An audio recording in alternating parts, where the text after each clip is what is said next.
DMZ를 바라보면 대부분 분단과 전쟁을 떠올립니다.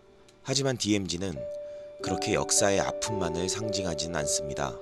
우리는 그동안 가려져 있던 DMZ, 그리고 접경 지역의 숨겨진 모습과 의미를 찾아보려 합니다. DMZ의 숨겨진 모습은 무엇이 있을까요? 우리는 DMZ가 사람의 발길이 닿지 않아 생명의 보고라고 생각합니다.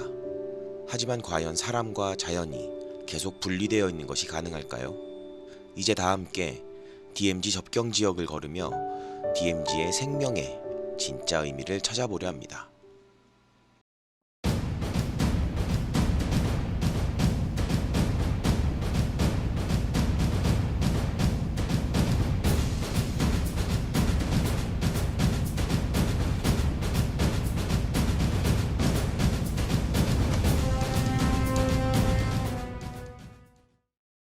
대부분의 도시들은 강을 끼고 발전합니다. 강이 품고 있는 많은 양의 물은 농경의 필수 요소입니다. 강물이 나르다가 가라앉은 퇴적물들은 농경의 기반이 되지요. 심지어 강은 교통로의 기능도 합니다. 즉, 강은 사람들이 살아갈 수 있게 해주는 생명의 원천인 것입니다. 오두산 통일전망대는 서울에서 가장 가까운 휴전선 전망대이자 동시에 임진강과 한강이 만나는 지점에 위치한 전망대입니다. 임진강은 북한의 강원도 법동군에서 시작합니다. 그리고 서울을 가르지르고 있는 한강과 오두산 통일전망대 앞에서 만나 서해로 흘러가지요. 사람들은 이 물을 길어 농사를 지었고 목마름을 해소했으며 몸을 깨끗이 했습니다. 즉, 온몸으로 강의 생명력을 느끼고 전달받았던 것이지요. 조강이라는 말은 할아버지 조자를 써서 할아버지 강이라는 뜻이에요. 근데 여기가 강의 하류인데 어떻게 여기가 할아버지 강이 될 수 있느냐, 이거는 요 강의 관점에서 생각해 보면 저기 북한강, 금강산에서 발현한 북한강과 태백산맥에서 발행한 남한강이 양수리에서 만나고서 이리 흘러오다가 다시 여기 한탄강과 임진강이 만난 그 강이 요 앞에서 만나서 세 개의 강이 한꺼번에 합쳐지기 때문에 결국 여기가 그 모든 강들을 품고 있는, 그래서 자식의 입장에서 보면 그 자식들을 다 포함하고 있는 할아버지라는 의미에서 할아버지 강이라고 하는 거죠. 커다란 두 물줄기가 만나는 곳은 생명력이 넘쳐나는 곳입니다. 하지만 지금 우리는 예전 사람들처럼 이 생명의 원천을 몸으로 느낄 수 없습니다. 그저 눈으로만 바라볼 수 있죠. 생명의 원천에서 생명을 느끼지 못하는 이 현실, 바로 분단에서 비롯되었습니다. 이처럼 분단은 단순히 군사분계선으로 사람들의 소통을 가로막은 것에 그치지 않습니다. 자연에게서 사람에게로 전달되는 생명의 길을 막아버린 것입니다. 생명의 길은 단순히 눈으로 보는, 사람과 분리된 자연을 통해서 만들어지는 것이 아닙니다. 자연의 생명력을 사람이 전달받고 그 자연의 생명력을 돌려주며 함께 조화로운 삶을 살아갈 수 있을 때 비로소 열리는 것입니다. 다른 DMZ 전망대들이 관람시설과 편의시설을 갖추고 있는 반면 임진강변에 위치한 장산전망대는 아무런 편의시설이 없이 안내판과 벤치만이 놓여있는 넓은 평지의 형태입니다. 보통 전망대에서는 망원경으로 북한을 바라보게 됩니다. 그러나 렌즈 속에 갇힌 작은 풍경으로 바라보는 북한은 오히려 답답함을 느끼게 합니다. 장산전망대에는 망원경과 같은 것이 없습니다. 안내판을 참고하여 넓은 북한의 풍경을 두 눈으로 오롯이 담을 수 있죠. 어떠한 시설도 없다는 것이 생소할 수 있습니다.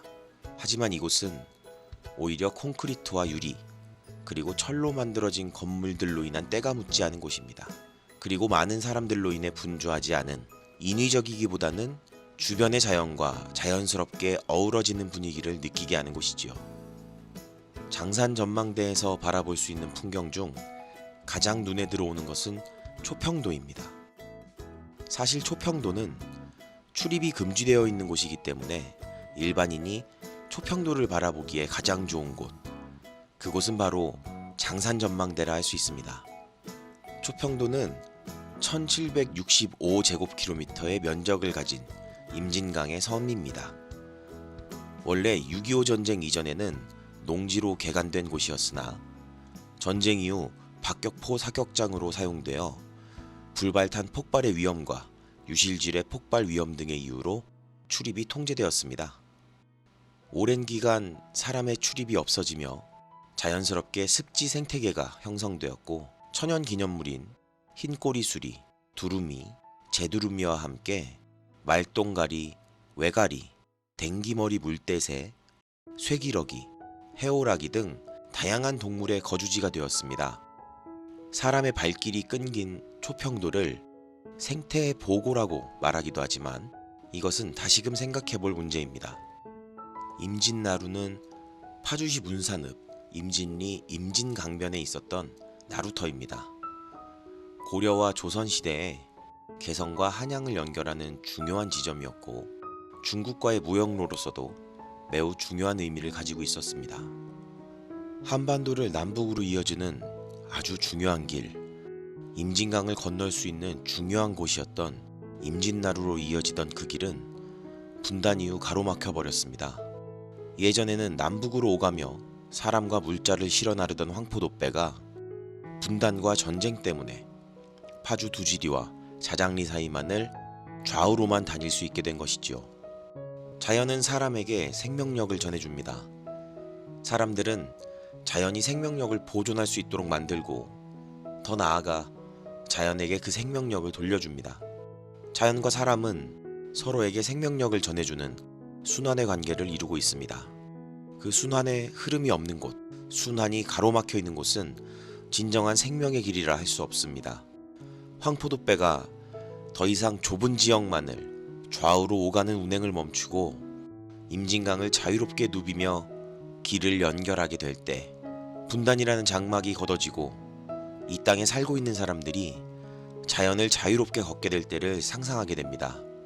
이것은 분단과 전쟁을 극복하고 진정한 생명의 길을 이어가는 노력이라 할 수 있습니다. 율곡습지는 임진강변 생태탐방로의 종점이자 평화누리길 8코스인 반구정길의 종점입니다. 재해 예방시설이었던 이곳을 율곡리 자치위원회에서 주민들의 뜻을 모아 생태공원으로 활용하여 만들어졌습니다. 이곳의 이름은 대학자로 이름난 율곡 이이의 호에서 딴 것이라 생각하기 쉽습니다. 하지만 이이는 자신이 자랐던 이 마을의 이름을 따서 호를 지었습니다. 이곳 습지의 이름도 마을의 이름에서 따온 것입니다. 보통 습지라 하면 외딴 곳에 사람들이 사는 곳과 동떨어져 있는 경우가 많습니다. 하지만 율곡 습지공원은 그렇지 않습니다. 사람들이 모여 살고 있는 마을과 그리 멀리 떨어져 있지 않고 마을 주민들의 손으로 만들어진 곳입니다. 마을 주민들이 직접 꽃을 심고 가꾼 율곡 습지공원은 봄이면 유채꽃이 피고 가을이면 코스모스가 피는 아름다운 곳입니다. 넓은 꽃밭과 습지에 피어있는 연꽃 군락지, 억새, 옛 농기구가 있는 초가집, 높이 솟아있는 솥대들, 삐뚤빼뚤 재미난 모양의 장승, 물레방아 등이 정겨운 시골 풍경을 떠오르게 합니다. 율곡 습지공원은 습지라는 독특한 생태가 사람과 어떻게 어우러질 수 있는지 잘 보여주는 곳입니다. 대단히 단지처럼 넓고 다양한 시설이 있는 곳은 아니지만 단순한 재해 방지 시설인 저류지로 남겨져 있을 수도 있던 곳을 사람들이 가꿔내 생태를 보존함과 동시에 많은 사람이 즐길 수 있는 곳으로 만들어낸 것입니다. 율곡 습지공원은 자연과 사람이 함께 살아간다는 것이 특별한 것이 아님을 이처럼 수수하게 일상적으로도 이루어낼 수 있는 것임을 보여줍니다. 아울러 율곡 습지공원은 임진강변 생태탐방로의 종점이자 평화누리길 8코스인 반구정길의 종점이자 동시에 평화누리길 9코스의 시작점입니다. 자연과 사람이 공존한다는 점에서도 의미가 있지만 끝나는 지점이자 동시에 시작하는 지점이라는 면에서도 지금까지의 분단과 전쟁을 멈추고 평화로운 미래의 시작을 상상하기에 좋은 곳입니다. 저희 해마루초는 여러분들이 이름을 들어보셨을지 모르겠지만 북단에 자리 잡은 마을입니다. 저희 해마루초는 6.25가 터지면서 밖으로 잠시만 있다가 다시 복귀하라 해서 다 나갔던 주민들이 이렇게 엄청난 세월을 지나고 50년이 지난 뒤에 다시 복귀한 마을입니다. 그래서 일명 수복마을이라고도 합니다. 어찌 보면은 우리 민족의 가슴 아픈 일이죠. 그렇지만 저희 마을 같은 경우는 2000년도에 입주를 했습니다마는 입주를 해서 저희 마을 60가구가 이 마을을 어떻게 잘 만들어 갈까를 항상 고민하면서 살아가고 있습니다. 그래서 저희 마을 같은 경우는 우리가 지향하는 바는 가능한 하면 이쪽 지역이 오염되지 않고 우리가 정말로 자연을 그대로 즐길 수 있는 이런 마을로 가는 거를 굉장히 저희 마을 사람들은 바라고 있습니다. 그래서 저희 마을 같은 경우는 와서 보시면 알겠지만 굉장히 아름답습니다. 높은 음자리 표로 그렇게 배치도가 되어 있습니다. 그래서 저희 마을에 오면 길 주소도 높은 음자리길 몇 번지 이런 식으로 돼 있습니다. 밖에 나가서 높은 음자리길 하면은 이게 무슨 말씀이냐고 늘 많이 하세요. 주소를 이렇게 말씀드리면. 그런데 저희 마을 배치도가 그렇게 돼 있고 마을 자체가 너무 아름답게 이렇게 돼 있어서 아마 대한민국에서는 가장 아름다운 마을이 아닐까. 이렇게 우리 마을 사람들은 자부심을 갖고 있습니다.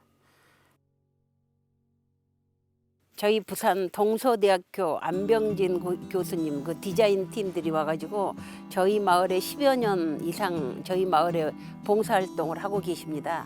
고란이나 또 카운트다운이 돼 있습니다. 1, 2, 3, 4, 5라는 글씨가 철제로 해서 조각이 돼 있는데요. 그거는 우리가 남북 통일에 대한 염원이 담긴 글귀입니다. 우리가 지금 5, 4, 3, 2, 1 이런 식으로 카운트를 지금 세우고 있는 거예요. 우리 평화 통일에 대해서. 저희 마을도 조그만 마을이지만 이렇게 좋은 공원을 여러 개를 갖추고 있어서 저희 사실 저희 마을의 자랑거리가 아니라 할 수 없습니다. 그래서 상당히 자랑을 많이 하고 있습니다. 여러분들도 시간이 나시면 저희 마을 방문하셔서 저희 마을의 이 아름다운 전경과 또 이 평화로움 그리고 고즈넉한 이 생태들 여러분들이 많이 즐겨주시고 좀 방문 좀 해주셨으면 감사하겠습니다. 감사합니다. 다시 오두산 통일전망대로 돌아왔습니다. 오두산 통일전망대 2층의 전시물은 그리운 내 고향을 주제로 기획되어 있습니다. 실향민들이 그린 그림들을 각각 타일로 만들어 약 4천여 개의 그림을 이어 붙여 놓았고 전시실에 설치된 아날로그 TV에서는 고향의 봄이 흐르고 있습니다. 실향민들에게 고향은 단순히 그리운 곳을 넘어 자연과 함께 어우러져 살아가던 곳이자 생명의 고향입니다. 전망대 앞에서 합쳐지는 물길처럼 가로막혔던 남북이 트여서 북녘 땅을 갈 수 있게 된다면 그것은 고향에 갈 수 있게 되었다는 사실을 넘어 남녘과 북녘의 자연과 생명의 힘을 온전히 느끼게 될 수 있다는 것입니다.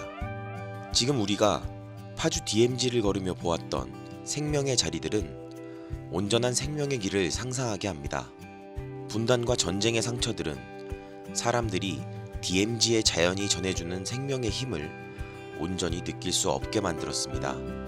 사람들이 자연과 분리되지 않고 함께 지낼 수 있게 될 때 DMZ와 접경 지역은 비로소 온전한 생명의 길로 이어질 수 있지 않을까요?